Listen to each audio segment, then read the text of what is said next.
Saludos a todos. Este es el segundo video del potenciómetro. En el primer video vimos cómo hallar la función de transferencia del mismo, ¿verdad? Habíamos dicho que se cogía, se dividía el divisor de voltaje, hallábamos el voltaje de entrada V2 menos V1 dividido entre la resistencia del terminal 1 al 2, que a su vez era alfa RP, se cancela con el RP y eso nos iba a dar que el voltaje de salida era alfa por el voltaje de entrada. Alfa era una función de la posición angular y podríamos hallar nuestra función de transferencia y reemplazábamos los valores y nos daba que esta iba a ser la función de transferencia final, V2 menos V1 dividido entre la posición máxima angular y la posición mínima angular, que a su vez puede ser 2πn si estamos hablando de un potenciómetro que tiene más de una vuelta. A veces el potenciómetro de una sola vuelta no llega a tener la vuelta completa, así que a veces no se usa 2πn, pero se usa entonces esta función de transferencia. Y habíamos entonces hablado de que existían algunos aspectos prácticos. Vamos a ver de qué se trata.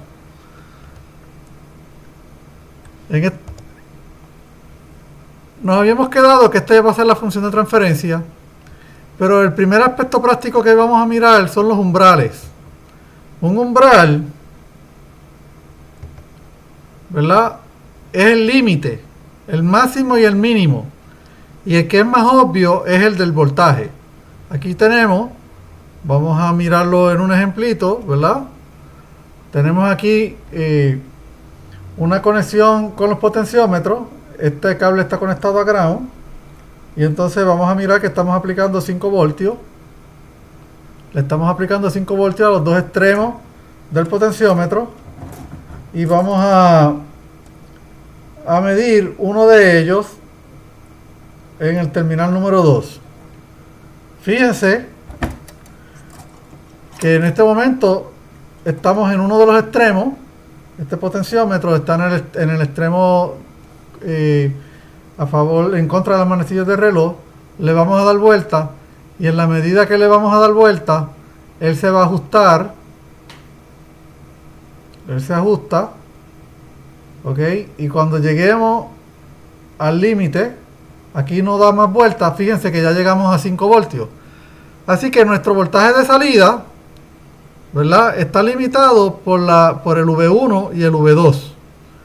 Y eso es algo que es de suma importancia en nuestro ejemplo, ¿verdad? Esa es la primera limitación.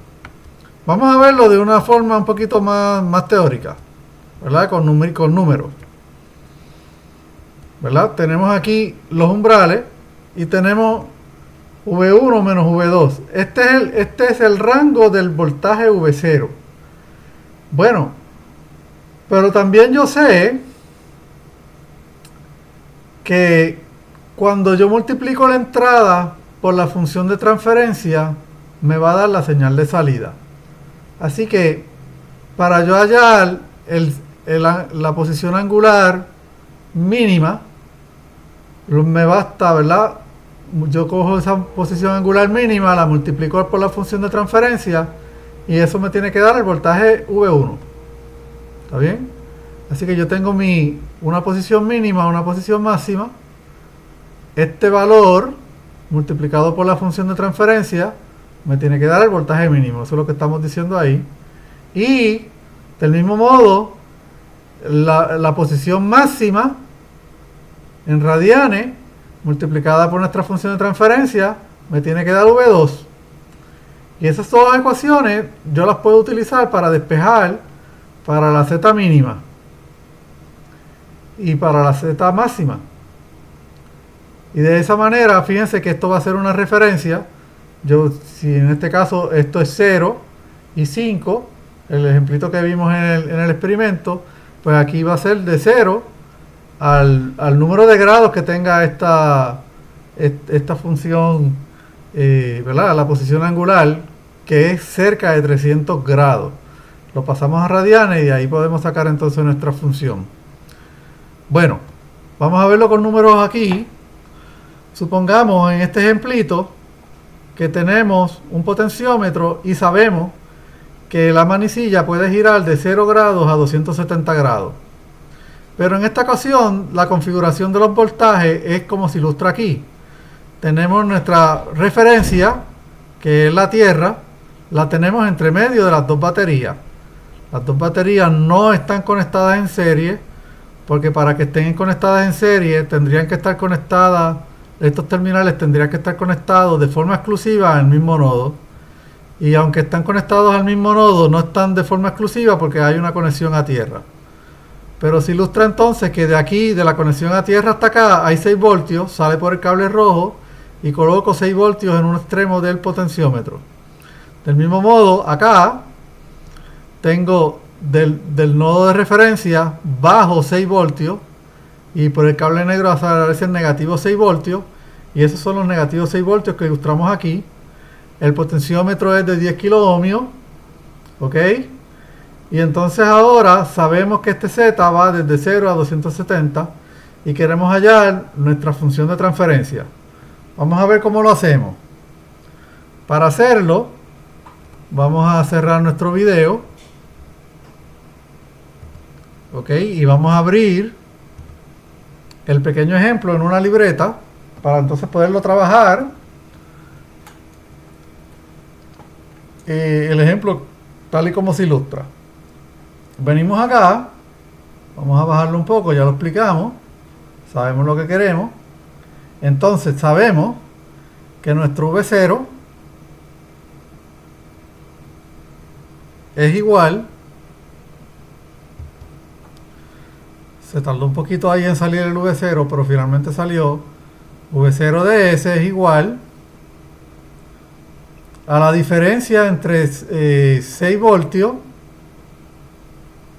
menos negativo 6 voltios dividido entre 270, que es el máximo, ¿verdad? 270 es lo mismo que 3 medios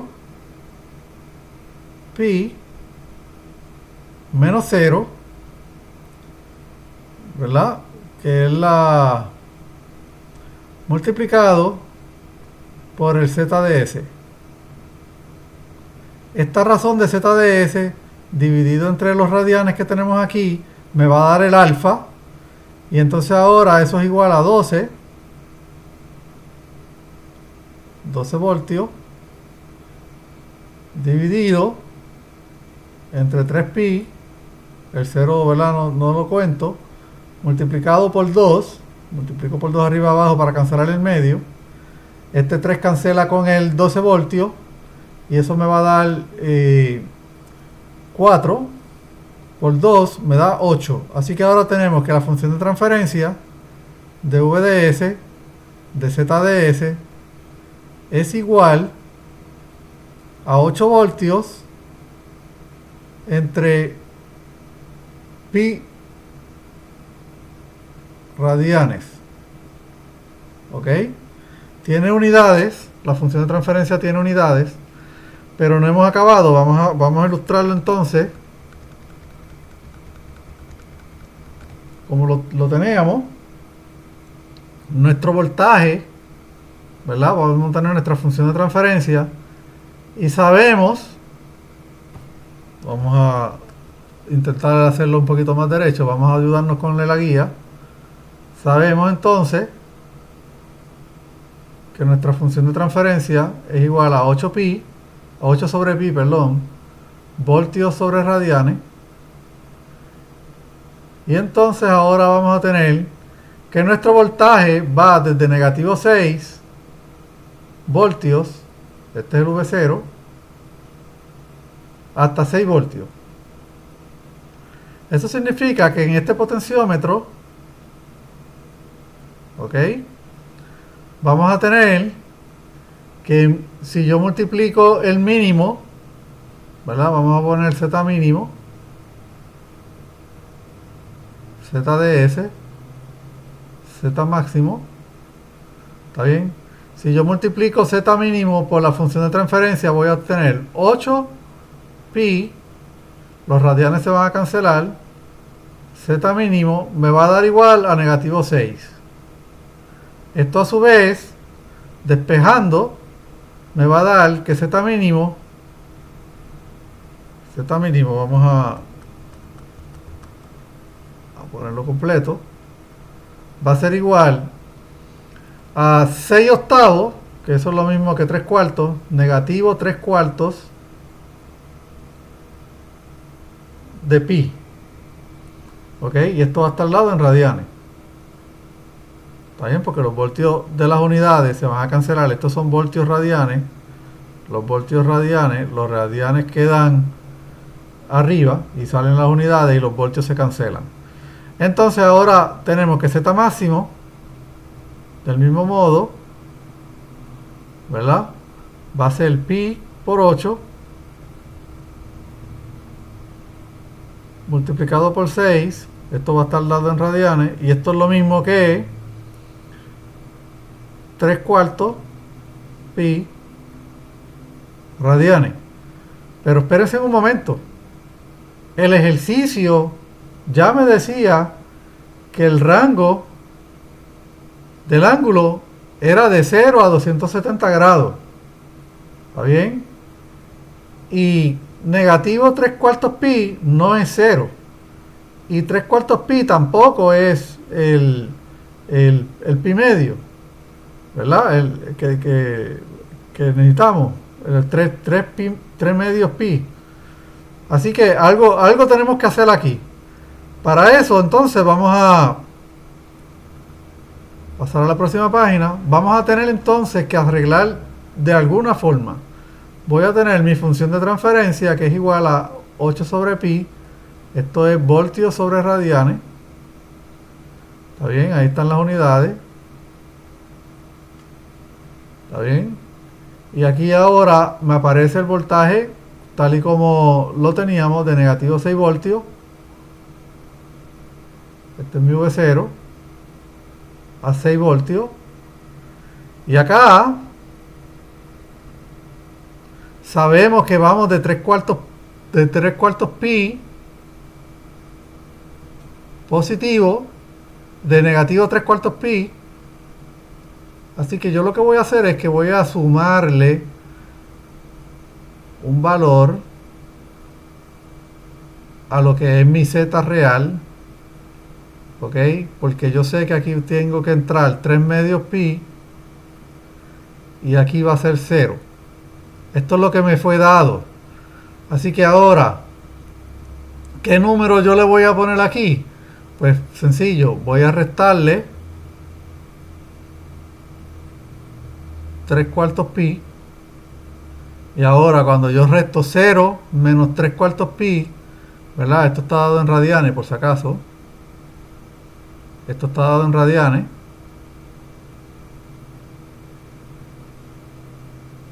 Radianes. Si yo sumo, resto 0 menos 3 cuartos pi, eso me va a dar negativo 3 cuartos pi.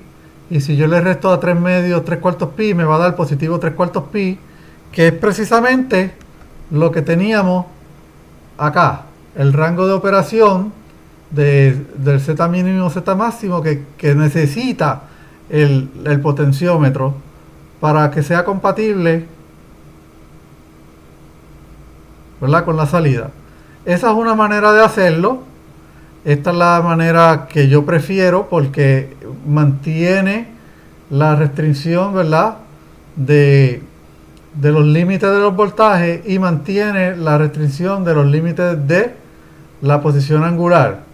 La otra alternativa es darnos cuenta, ponerle esto de 0 acá y entonces el mínimo aquí sería 0.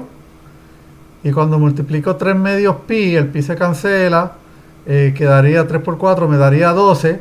El rango, vamos a mirarlo. Si lo dejo alternativa 2, vamos a mirar la alternativa 2.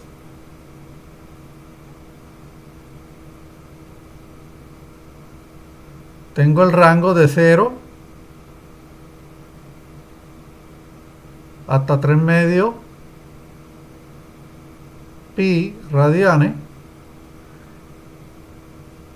Voy a poner eso en mi potenciómetro. Eso me va a dar 8 pi voltios radianes. Ese es el potenciómetro. Y a la salida acá, 0 por este número me va a dar 0.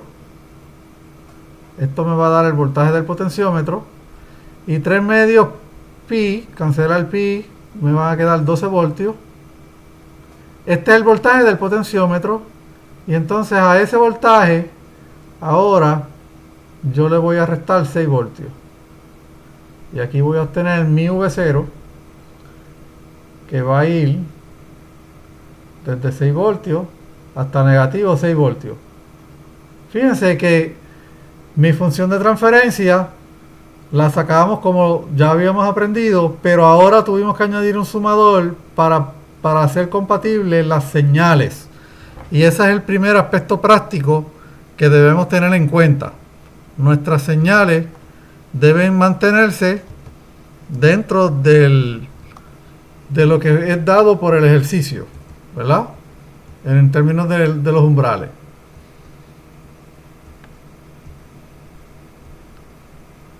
Ok, otro aspecto práctico que tenemos aquí es que el bloque, que estamos asumiendo que el bloque ideal tiene una impedancia de entrada infinita y una impedancia de salida que es igual a 0. Y en el caso del potenciómetro eso no necesariamente va a ser así. Naturalmente, cuando yo tengo una posición mecánica, ¿verdad? La posición rotacional, y lo comparo contra la salida, que es un voltaje, en el caso del potenciómetro, entre la parte mecánica y la parte eléctrica está desacoplado, y eso representa una impedancia infinita. Así que el potenciómetro cumple muy bien con la parte de la impedancia de entrada infinita. Pero vamos a ver qué pasa cuando yo conecto ese potenciómetro, ¿verdad? A otras cosas. Miren, la impedancia de entrada infinita evita sobrecargar el bloque anterior. O sea, si yo tengo una impedancia de entrada cercana, bajita, ¿verdad? O comparable yo voy a esperar que sobrecargo el bloque anterior. En este caso estaría sobrecargando el potenciómetro a lo que esté conectándose, porque parte de la corriente que se está usando en el potenciómetro tiene que pasarse al próximo bloque. Y la impedancia de salida debe ser 0, porque eso permite entregar la energía que sea necesaria entregar al bloque que de todas maneras me da impedancia infinita. Así que estas dos cosas es ideal, y cuando vayamos al aspecto práctico pues hay que tomarlas en consideración. Vamos a verlo en un ejemplo de sobrecarga. Yo tengo aquí el potenciómetro que cualquier potenciómetro, y le voy a conectar ahora a la salida una resistencia. Para hacerlo sencillo, voy a mirar que el terminal del 1 al 2 tiene alfa RP. Acá tengo la diferencia, y acá esta resistencia la voy a naturalmente el alfa va de 0 a 1, y la resistencia que voy a poner de sobrecarga o de carga voy a ponerla en múltiplos de RP con una constante beta, que no necesariamente va entre 0 y 1, puede ser cualquier valor, ¿verdad? Naturalmente tiene que ser mayor que 0, porque las resistencias son positivas, no son negativas. Vamos a ver este ejemplito. Este ejemplo, el ejemplo lo vamos a ver también en la libreta. Pues esto es bien sencillo. Voy a mirar cuánto es el valor del VP, ¿verdad? El voltaje del potenciómetro. Vamos a mirarlo. Tenemos que VP va a ser igual al voltaje de entrada, que en este caso está conectado de 0, así que va a ser VIN, el voltaje de entrada, por el divisor de voltaje, que en este caso esta resistencia beta RP va a estar en paralelo con el alfa RP, así que eso es alfa beta sobre alfa más beta, que es la combinación en paralela de las constantes, multiplicado por RP. En el circuito 1 aprendimos a hacer esto.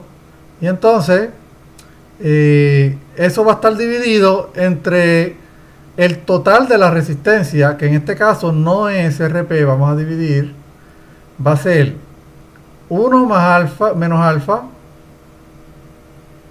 RP, más, más esta combinación en paralelo, alfa beta, alfa más beta, RP. Claramente puedo sacar el RP y se cancela. ¿Ok? Así que ahora miramos que el voltaje del potenciómetro es igual al voltaje de entrada. ¿Ok? Voy a multiplicar por alfa beta, alfa más beta arriba y abajo, y me va a quedar en el numerador alfa beta dividido entre 1 menos alfa, alfa más beta, bien, más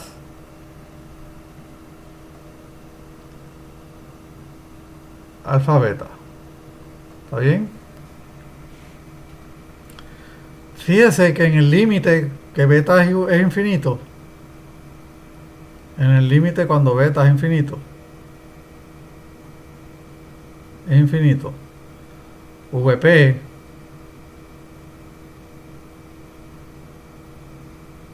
Vin, sacamos la derivada, me va a quedar que es igual a alfa, L'Hopital, estoy usando L'Hopital, la derivada de este va a ser 1 menos alfa, más la derivada de este otro que es alfa. ¿Está bien? Este alfa cancela con ese alfa y me va a quedar 1.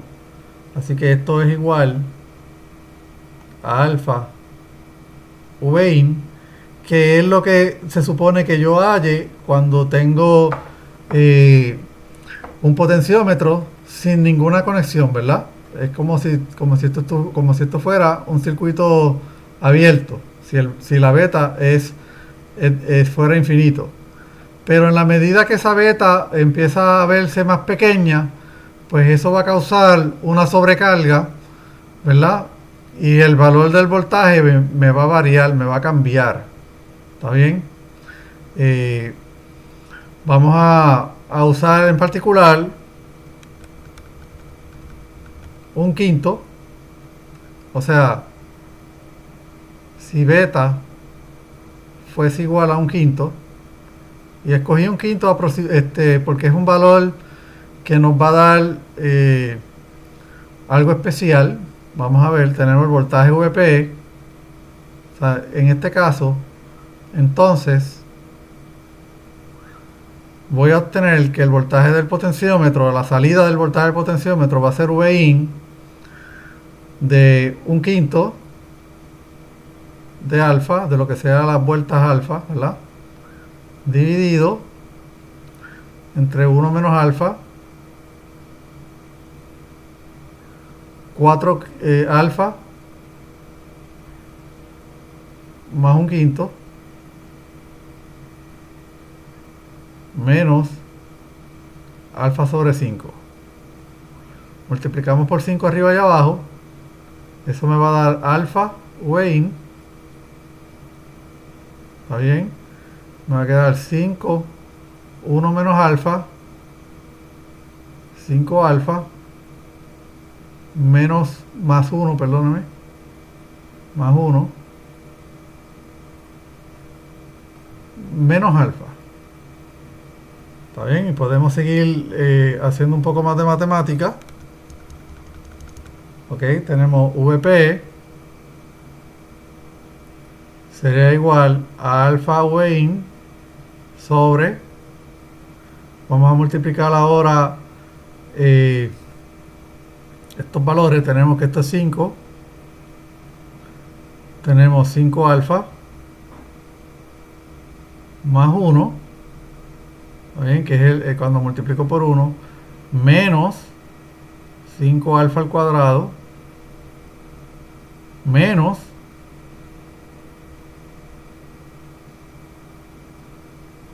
alfa menos esta alfa de aquí. Seguimos acá y me va a quedar alfa Vin dividido, tenemos aquí 25 alfa. Este 25, bueno, tenemos 4 alfa, porque este 5 alfa menos este alfa son 4 alfa. Así que son 20 alfa, menos este de aquí, son 19 alfa,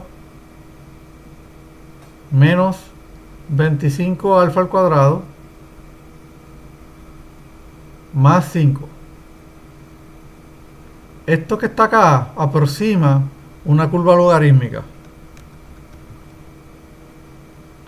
Y esto es importante, aproxima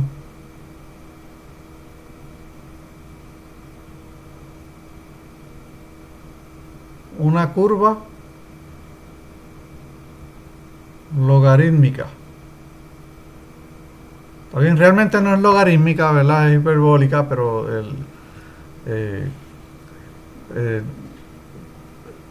en la región de operación parece un logaritmo.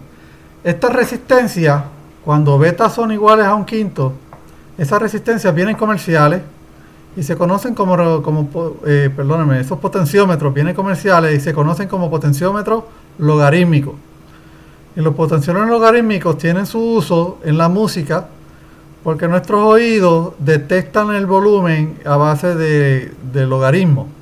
Así que para yo tener la percepción auditiva de que el sonido está aumentando en volumen de forma lineal, necesito tener una referencia logarítmica. Así que en ese caso, pues los potenciómetros tienen una curva logarítmica para poder machear el oído. Y eso nos lleva a nuestro próximo aspecto práctico, y es que la curva del diagrama de bloque, ¿verdad? La operación debe ser lineal, de lo contrario no vamos a poder sacarle la Laplace. Y finalmente, para terminar, tenemos aquí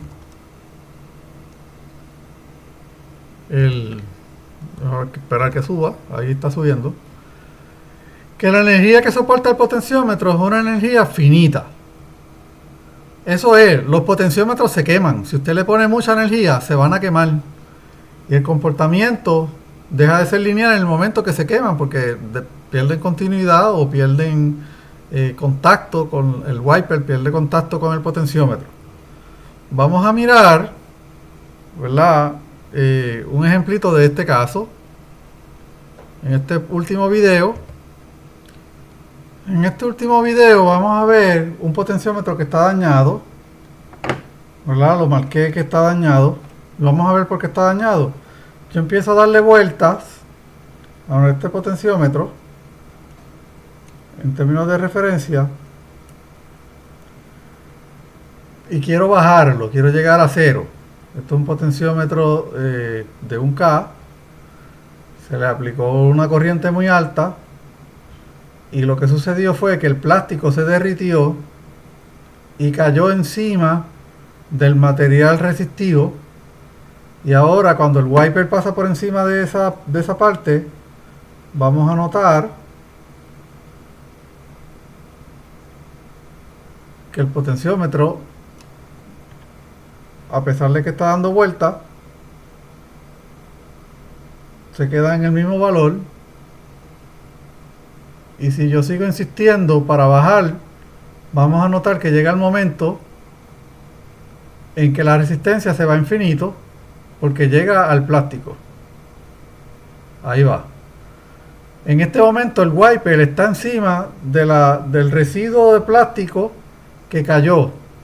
Lo que sucedió fue que el resistor se calentó tanto que derritió el plástico. Yo lo muevo un chispito más para la derecha y vuelve y cae en su sitio. Sigo bajando, sigo bajando, sigo bajando, sigo bajando. Sigue estando infinito, sigue habiendo material dentro del potenciómetro. ¿Ok? Y prácticamente ahí llega un momento en que él va a desaparecer y me va a marcar el 0 directamente. Si es que llega. Ahí me marcó a 0. ¿Está bien? Fíjense todo el rango de operación que se perdió simplemente porque le aplicamos mucho calor a este potenciómetro. Vamos a ver esto ahora mirando el datasheet, ¿verdad? Las especificaciones del potenciómetro. Este es un fabricante, ¿verdad? Le damos aquí, me va a salir estas especificaciones, y en particular me interesa que vean que después de 1 watt este resistor se quema, ¿verdad? Aumenta la temperatura y se pierde, se quema el potenciómetro. ¿Qué significa 1 watt? Eso significa, a manera de ponerlo así como ejemplo, vamos a coger que tenemos un potenciómetro de 10K y yo le aplico 100 voltios aquí, 10 voltios, bueno, sí, 100, ¿ok? Esos 100 voltios por voltaje al cuadrado me da 10.000, dividido entre 10.000, pues eso me da 1 watt, ¿verdad? Me va a dar que está, así que este potenciómetro en teoría aguanta 100 voltios. Si yo aplico 100 voltios de este terminal a este terminal, él aguanta la corriente porque es de 1 watt. Vamos a ver. Pero miren lo que dice aquí. Más abajo dice que el plástico aguanta hasta 500, no 100, 500. Esta es la insulación, esta es la parte plástica. Ahora bien, ¿qué significa eso? Que si todo el potenciómetro aguanta 1 watt, ¿ok? Pues eso significa que la mitad del potenciómetro me está disipando medio watt y la otra mitad me disipa medio watt. Si ahora, en lugar de yo colocar los 100 voltios de un extremo del pin 1 al 3, se lo coloco del 1 al 2 y pongo esto a la mitad de abajo se va a quemar porque estoy disipando 1 watt en esa mitad cuando el máximo que podía disipar era medio watt. ¿Qué es lo que va a suceder? Que el resistor va a empezar a calentarse, se va a exceder de la temperatura permitida y en efecto lo que va a causar eso es que va a derretir el plástico o va a quemar la parte resistiva y se pierde continuidad completamente y hay que botar el potenciómetro. Ese es el último aspecto, ¿verdad? Práctico que hay que considerar, la parte de energía de operación. Hasta aquí este video. Nos veremos en la próxima con otro nuevo componente. Hasta luego.